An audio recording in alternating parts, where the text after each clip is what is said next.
অসমে পাচারের আগেই লরিতে তল্লাশি চালিয়ে 29টি মোষ উদ্ধার করলো জোড়াই ফাঁড়ির পুলিশ। বৈধ নথি দেখাতে না পারায় গ্রেপ্তার করা হয়েছে চালককে।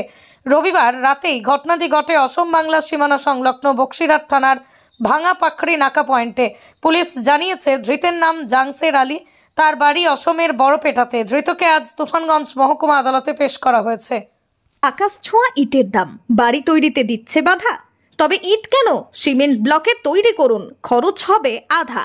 শাহিনা এন্টারপ্রাইজ, এখানে আধুনিক মেশিনে তৈরি করা হয় সকল প্রকার ব্লক, যা দেখতে খুবই সুন্দর ও অত্যন্ত মজবুত।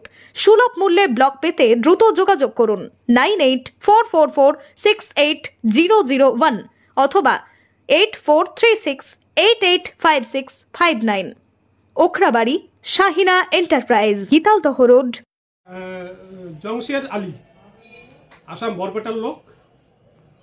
একটা ট্রাক যার নাম্বার AS01 MC 9863, সেই ট্রাকে একটা বড় গরু ছিল, 14টা মহিষ ছিল আর 15টা মহিষের বাচ্চা ছিল।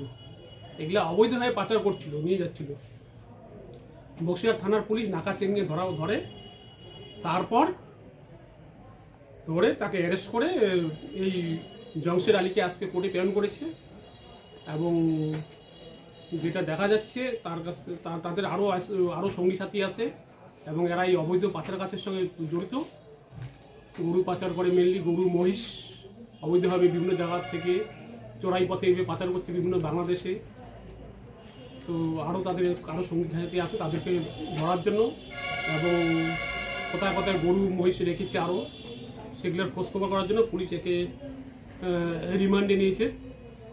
7 দিনের রিমান্ড চেয়েছিল, লার্নেড SCGM আদালত 4 দিনের PC অ্যালাউ করেছে।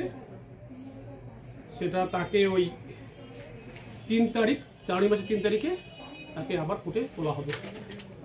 স্যার আপনার নাম? আমার নাম সঞ্জয় বর্মন, APP তুফানগঞ্জ কোর্ট।